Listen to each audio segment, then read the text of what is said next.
everybody, to the Hot Tag Hooligans Wrestling Podcast Show with myself, Aaron, and Tom. Tonight, a very special guest. It's Indigo. How's it going? I'm doing really, really well. I'm very excited. This is my first podcast. Always dreamt of being on a podcast and being interviewed, fueling my ego. So very, very happy, very excited. Thank you so much for having me. Well, see, now you just put the pressure on us because we've got to deliver. Yeah, we've got to deliver now, because if we don't deliver, then you're never going to come on another podcast. Never going to be on a pod. It's either this or nothing. So I'm going to go ahead and apologize to the rest of our great podcasting friends now. So let's talk about pro wrestling right now, especially with yourself. It is wild. I mean, totally wild. And it didn't get any wilder than today, especially on social media. The PWI 500 came out, and it is total madness across all of pro wrestling. There's some feelings hurt. There's a lot of opinions. I mean, yeah, as you guys saw, I'm number one. It's just crazy. I haven't even been wrestling for a year, and I'm number one. It's just, it's great. It's really great. I mean, me and Tom actually wrote in your name to be number one. That way we could at least get you on the show for your own. Oh, yeah. You guys are smart. You try to get me out before everybody else does. I see you. Let's talk about number one, though. So what were your thoughts when you saw who was number one this year? Well, I love Kenny Omega. So Kenny Omega is, I think, the greatest wrestler. I am absolutely in love with him. The road he took to going to Japan and being in New Japan and in Bullet Club is something I want to do. The heights that he brought Bullet Club to, obviously it was a thing before Kenny Omega, but he made it, and the Bucks made it so mainstream. And I just love the way that he tells stories, like the long-term storytelling. I'm a huge fan of Marvel, so I'll be in the theater and they'll reference something from 10 years ago. So as a fan, it just feels nice to be like, I didn't waste 10 years of my life. Thank you so much. So it's the same there. So I love Kenny Omega. I think he's an amazing athlete and one of my top 5 favorites. I think he's the best wrestler in the world. Fight me, and I will not fight back. I don't have the energy. But yeah, I was happy. I was chilling. I was just looking on Twitter like, damn, people are upset, but I'm fine. So yeah. Yeah, I mean, Kenny's had a great year, but for me, it's Roman's year. Oh. I just think he has so reinvented himself. Yes. Well, okay, because I also like Roman too. So Roman Reigns was the first wrestler I ever saw, like ever. So I got introduced to wrestling in 2014, and so I missed everything.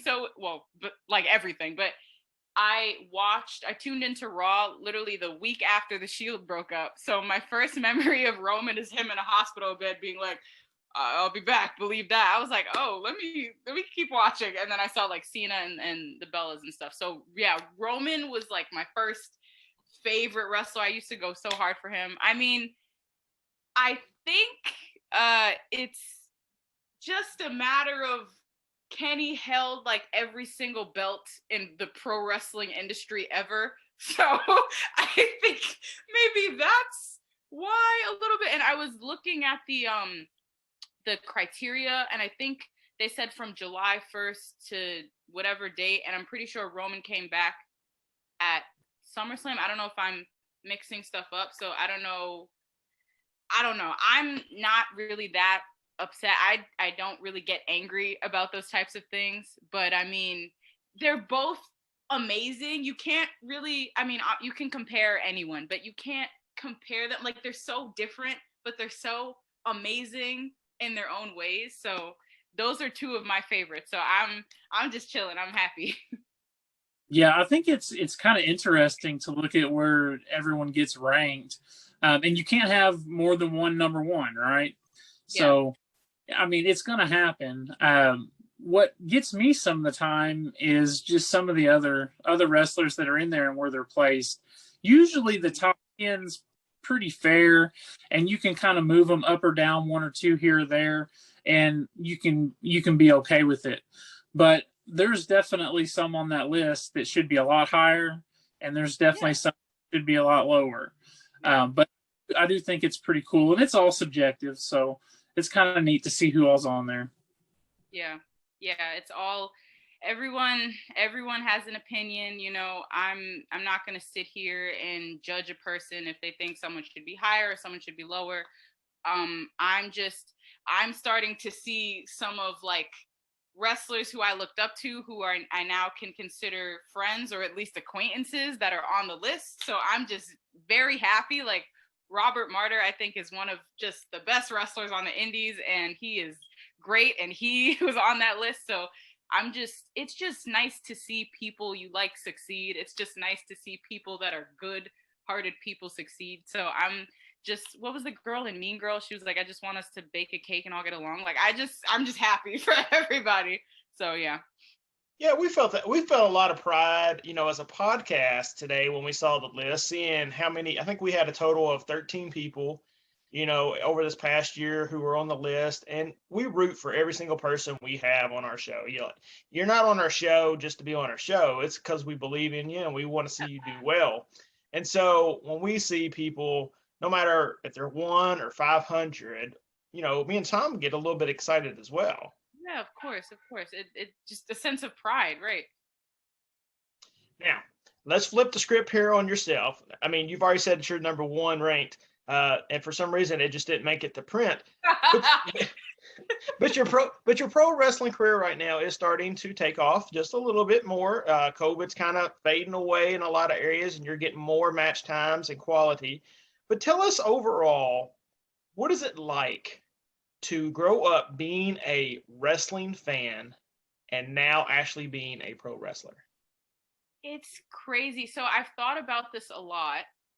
My generation, more specifically of wrestlers that are coming in, this is the first generation where we're all on social media. So, you know, you can go back and see like Johnny Gargano, like have a picture of him cosplaying as Shawn Michaels, and they had to like dig that up. This you can see, like you could scroll back a year ago and see somebody taking a picture with Jon Moxley. You can see like the progression of them like tweeting about him 800 times and being like, oh my gosh, he's my favorite, I love him. So it's a very interesting, this is going to be a very interesting set of wrestlers coming in terms of their imprint on the internet. So it is very different, like to see me being like finding old tweets being like, I just want to get in the ring and wrestle, I just want to get in the ring and wrestle, and then me actually being in the ring. Or like me, I'm still a huge fan of Jordynne Grace, but I was such a huge fan of Jordynne Grace and being like, oh my gosh, like that'd be crazy if she followed me. And then like 2 days ago she followed me, and I was like, if like two years ago I would have been like, oh my god. So it's so internet bad, but internet can also be good at times. It's really nice to look back and be like, oh my gosh, like I was there, I said I was gonna do that, and now I did that. So it's really nice. So do you feel like it's kind of almost like a biography as you go along to kind of document everything that's happened? 100%. I mean, like my YouTube channel is still there, but I just don't upload anymore. So I was a part of the wrestling YouTube community. I made YouTube videos all the time. So that's also, it's literally a diary. Like it's a journal. You like, it's just, I was going through like, I tagged, because Johnny Gargano was also like one of my favorites, and he's done so much for me, like mentally and stuff. So I was going through like stories I mentioned him in, and it's just crazy. Like the first story I mentioned him and being like, oh my gosh, I hope I meet him one day. And then like, I think I met the man like 7 times now. So it's like, it's really, really crazy. Like, I know like a lot of these wrestling companies love to pull up like doing 24s and doing documentaries and pulling up like the old, like, oh my gosh, I went to this live event in like 1996 and stuff. It's going to be very, very easy for them to take a quick little screenshot and like be like, here are these 80 tweets you said about Roman Reigns. Tell us how much he means to you. So it's going to be very easy on their part. Yeah, and you mentioned YouTube, and you know that is one way that I first ever heard your name years ago was through your YouTube channel. You know, you had over 3,000 subscribers, and that's something that's, you know, me and Tom were still having a hard time in our first year actually getting people to hit that subscribe button. Yeah. But your content, you know, was very good. You know, you would go to shows, or you would have just an opinion on something, and you'd make sure, like, quit picking on Sasha Banks, people, Oh or yeah. you know, or Oh so. wow, you watched my channel. Wow. Oh yeah. Crazy. What made you actually start your YouTube videos back in the day? Well, definitely do not get discouraged because I made my YouTube channel. Oh my goodness.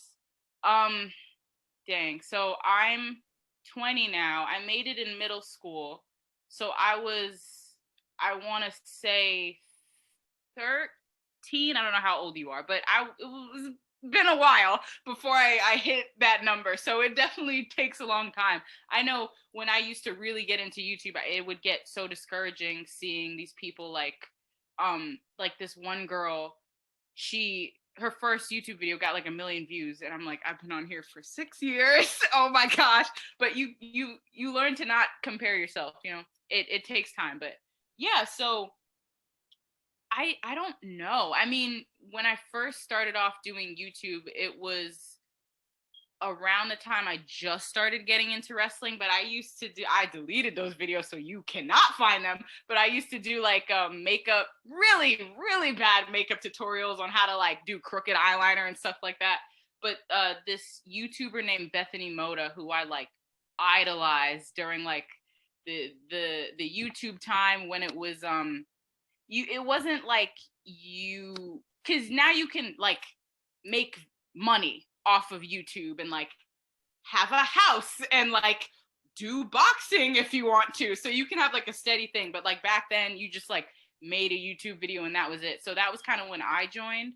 But I very quickly started making videos about wrestling, and I liked YouTube because it made me felt less alone. And as you can see, I talk a lot. So I really just like to talk and get out my feelings. And sometimes a lot of people don't really like watching themselves back. A lot of wrestlers, which I get now, I hate it. But like some of my YouTube videos, I'm like, you know what, that was actually pretty good. So I'll watch them back and I don't know, I'll say an opinion that I'm like, nope, that's not how I feel at all right now. Or like, oh yeah, I said that 5 years ago and I still agree. So once again, it's literally a video diary, and it's really interesting to see how much I've grown from that person. Even like videos I made 1 year ago versus like 3 years ago. It's just really nice to see how much I've grown and changed as a person. Yeah, I think me and Tom, we discussed starting a podcast probably up to 5 years ago, and we never would pull the trigger on it. And, you know, it was just kind of like, well, I mean, what do we do? How do we really start it? Because most of the time we would talk on our lunch and, you know, at our shoot jobs, and it'd just be about wrestling, or most of the day we about wrestling. And it was like, we should put something together. And I think that's, you know, you're right. You know, we look at some other people and we're like, how do they have, and not to knock some people, but it's like, how do they have this many followers? You know, because I look at like, we have some better guests than they've had, you know, and I'm just like, I can't believe our people just won't hit the subscribe button. But steady wins the race. Exactly. And that's one thing we've kind of learned. The girl I was talking about, I don't know where she went. She had that video. She got like 100,000 subscribers in in like 5 months, and she just does not make YouTube videos anymore. Completely disappears. So it's she don't have to. She probably got that money. Yeah, she was like, I don't need this, and left. Like, it's a lot, not all the time, but in a lot of cases, it's the people that go up really, really quick, go down really, really quick. So I've really, especially recently, since like during the pandemic, there was a time where you kind of just had to sit and do nothing. And I feel like as humans, we are so used to 8 things happening at once, and we all need to go here and there, and we kind of had to chill. I really learned to just live in the moment and kind of just be and not compare myself to other people, because I know my time, whenever that is, I know that's coming. I know all the things that I want to do, and I'm not stressing, because I really do. I'm a very spiritual person. I really do believe in divine timing. Like little stuff, like you heard those interviews, or like, oh my gosh, the creator of Family Guy, I think, on September 11th, I think he was supposed to go to New York, but like he woke up late and his flight got changed or something. like just little stuff like that, like something less sad. I was on the bus a couple days ago, and I got off at the wrong stop, and I was just in my head, I was like, I feel like that happened for a reason. And then I ran into my friend who I hadn't seen in like a year. So it's just, I really do believe in you're really at where you are supposed to be. Like, and obviously it's easier said than done to just like chill out and like take a second and just really enjoy where you are. I really do believe in alignment. So when you first started getting into wrestling at a young age, what were you most interested in about pro wrestling, and who were the ones that you had to watch? So I have a very bad memory, but I'm pretty sure like I would say I watched an episode of Total Divas the week before, and that like kind of made me be like, okay, let me go watch Raw. So I saw Roman being like, believe that, with those blue contacts. And then I saw John Cena, and I was a kid, and I was like, ooh, colorful shirt, fun. So I liked him. And then I saw the Bella Twins, and I was like, oh my gosh, women do this? That's crazy. Like, so I got really attached to the Bella Twins. And then the first pay-per-view I watched, my dad got me into wrestling. My dad brought SummerSlam, and that was Brie Bella versus Stephanie McMahon. So at this time, I'd been watching WWE for, I would want to say, 2 months, and I'd also been watching Total Divas like weekly. So I was attached to the Bella Twins. And then, oh my gosh, spoiler alert, even though this happened in 2014, Nikki turned on Brie. And at that point, I did not know like this was scripted. I thought this was real. So I remember I ran to the bathroom and just was crying for like 10 minutes. I was like, she's your sister. Like, you guys are related. Why would you punch her in the face? Like, this is so messed up. Does she know? Like, what's going on? And my dad was like, it's scripted. Like, it's like a show. And I was like, are you sure? So like, there was like a month where I was like, really? Like, are we sure about this? But it was the Bella Twins and Roman Reigns and Cena that really, really got me into it. Yeah, I mean, that storyline that you're talking about there had a lot of promise, and I feel like that they train wrecked it and rushed it really fast, because everyone was so behind Brie during that time, and I just remember being like, "You're so going to ruin this storyline," and they did. Yeah. And they did. I mean, like, how old was I? I was 12, 13, and I wasn't really on like Twitter like that. So I didn't have any wrestling friends to talk to. So I was fully invested. I didn't know this was the first wrestling I was exposed to. So I didn't know that it was like the storyline was like maybe not it. I was like, oh my gosh, I wish you died in the womb. Like, who would say that to a sister? Meanwhile, I'm looking back on, I'm like, oh, yikes. But I was fully invested and heartbroken and so sad and confused. So how do you feel your career is going right now? I mean, you're seeing a little bit of action here and there. And how do you rate your year so far? Well, so I took a month off from wrestling because, so I don't know if you guys watched Sasha Banks's 24, but when she took that 4 months off, I watched the 24 for the first time when it first came out, and I was like, oh, like, I feel so bad for her, but I'm glad she's fine now. And when I took that month off, I watched that 24, and the first 30 seconds of her talking was verbatim how I felt.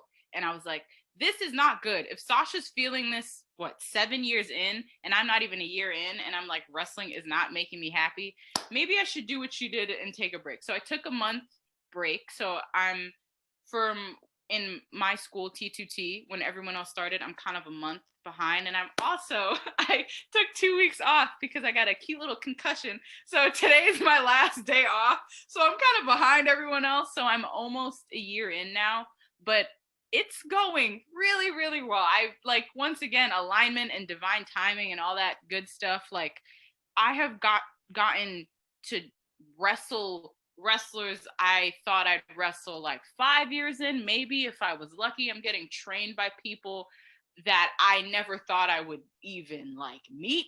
So I know I am so lucky. So many opportunities that my trainers, Logan Black and MV Young and Brother Greatness, so many things that they've really done for us, and we are all so thankful. I'm so thankful, and I just know how lucky I am. Like, I remember I have been a fan of Alley Cat or Alley Catch now since maybe 2018, and I walked into class one day and Allie was there, and I was like, oh my god. And then, like, Allie got in the ring, and I got in the ring with her, and I was like, oh my god, I'm like, I was just like, this is crazy. And for can I say whatever, it doesn't matter. One of my first matches, I wrestled Gabe Sky and Tristan, which was like mind blowing, because I'm like, in my head, I'm like, oh yeah, I'll wrestle them like maybe 5 years, 10 years, that'll be sick. And then that ended up being like one of my first matches. So I just know I am so lucky and so grateful. I haven't even been wrestling a year, and like I got to wrestle Mimi, who I love so dearly, and then had been following her years prior. Same with Big Game Leroy. Like, I remember at a House of Glory show in 2017, I brought my camera and took pictures of him. So to go from that to be like wrestling him, I just feel so lucky, and I'm so grateful for all the opportunities I've had. So it's going very, very well to answer your question.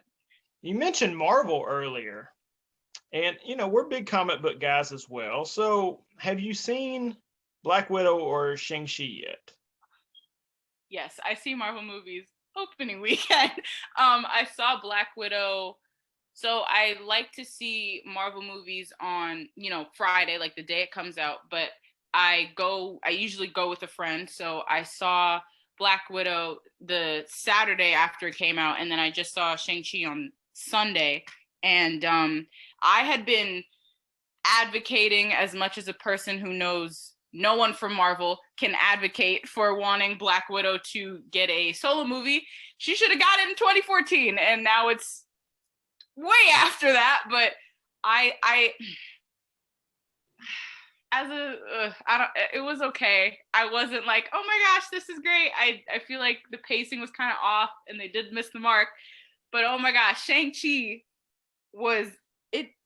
I was surprised how much, I knew I was gonna like it, but I was surprised how much I liked it, to the point where it, like, I don't know what movie it took down in my top 5, but it is now in my top 5. I'm not, obviously not gonna spoil it. Oh my gosh, hate spoilers, especially for Marvel. But all of the fight scenes, me also, like, I love action movies, and I got into MMA and UFC recently. So even if I wasn't a wrestler, but me being a wrestler, I'm like, oh my gosh, this is crazy. Like, this is so cool. Shang-Chi was amazing. I'm going to see it like 3 more times. It was okay. Great. Tom hasn't seen Shang-Chi, but okay. You may have not seen this episode that we had with Ryan Mooney. Mm-hmm. But Tom said, and I can't believe he said this. Like, I remember the question, I'm like, what? Okay. He thinks Black Widow is better than Endgame. I loved Black Widow. Loved it. I loved the whole backstory. I thought they did a great job of telling that story. There was so much fun action in that movie, and it was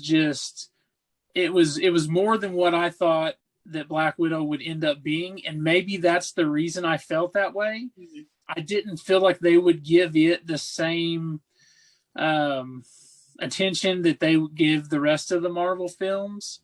So I don't know, maybe my bar was here.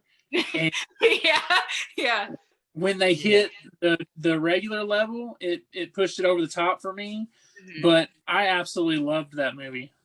Well, I'm glad you did. I think also, like, talking about bars, mine was up here. So, because I had felt like I've been waiting for so long to get this. So I feel like, I guess I probably went into the theater with very high expectations. but that's usually I go whenever I see a Marvel movie. There's a certain standard that I hold Marvel movies to after being a fan for since the first Marvel movie I saw was the first Captain America. So I was 9 or 10 and now I'm 20. So literally growing up with these movies, I kind of hold it to a certain standard. I didn't it was okay. I didn't hate it, but I'm glad other people liked it. I do not agree that it was better than Endgame, but we are all entitled to our own opinions. Not on that. No, not on that. No, negative. No. I like the movie, and I really like ShangChi a lot too. And I think Tom will really like ShangChi as well. But for me, it's Endgame and then Guardians of the Galaxy. Oh my goodness. So good. When I went to go see the second Guardians of the Galaxy, I cried like at the end. I was like, why is this making me cry? I mean, obviously, like it was a sad scene, but I didn't think so Captain America he was my favorite for a while. Now he's like decrepit and not gonna be here. So Bucky was always like number 2 for me. So Bucky has really very quickly, it's kind of like this, but Captain America, Bucky, Thor, my absolute favorites. And they have been here for a minute. So like when I saw the first Guardians of the Galaxy, I'm very much a comic book fan, but I only used to really be in the MCU and know the bare minimum about comics. So I didn't know anything about Guardians of the Galaxy. So it surprised me how much I became quickly attached to Peter Quill, especially Star-Lord. I remember like when Infinity War came out and everybody was like, it's all your fault, Star-Lord, what's wrong with you? I was like, no, like he was emotional. I was defending him. I was like, no, like it was bad, but like I can understand. But yeah, I just like going back to Shang-Chi, like once again, like I feel like, I mean, obviously it makes sense to have an emotional attachment to characters that are in like almost every single Marvel movie. So for this to be the first time Shang-Chi, like this is the first, and I became so attached, was really like absolutely mind-blowing to me. Yeah. I won't do any spoilers. But real quick, if you have not seen the What If series, the animated series on Disney Plus, they do an episode where it's what if Yondu picked up Black Panther instead of Star-Lord. So that one, and it's great. So good. It's great. Yeah. Well, Indigo, before we let you go, tell everyone where they can find you on social media, and if you have anything to plug, here's your chance. So you can find me on Instagram at @jwhite. Just kidding. You can find me at Instagram at Indigo Dietrich. Indigo. Yeah, that is my government name. I've gotten like, what? You picked a color? No, my mom did. So Indigo Dietrich, Detry. That's my last name on Instagram and Twitter. And just go like all my pictures and stuff, because I'm trying to get sponsored by clothing brands so I never have to pay for any clothes again. Yeah, I think that's pretty much it. I feel like as soon as this ends, I'm gonna be like, oh wait, no, crap. But I think that's it for now. Yeah. Well, thank you so much for jumping on here with us. I'm gonna tell you, you're just so infectious. It's great. Other podcasters, if they actually watch this, are going to be bugging you like crazy to get you on. I absolutely love this interview. Absolutely. Thank you so much. Thank you so much for having me. Oh my gosh, I'm so happy and honored to be on here and talk to you and talk about Marvel and nerd out, because oh my gosh, I can only talk to my dad about it. My mom is like, oh my gosh, she's talking about a fake guy who is 100 and has a shield made out of fake metal. So it's very nice to get this out of my system. Absolutely. Yeah.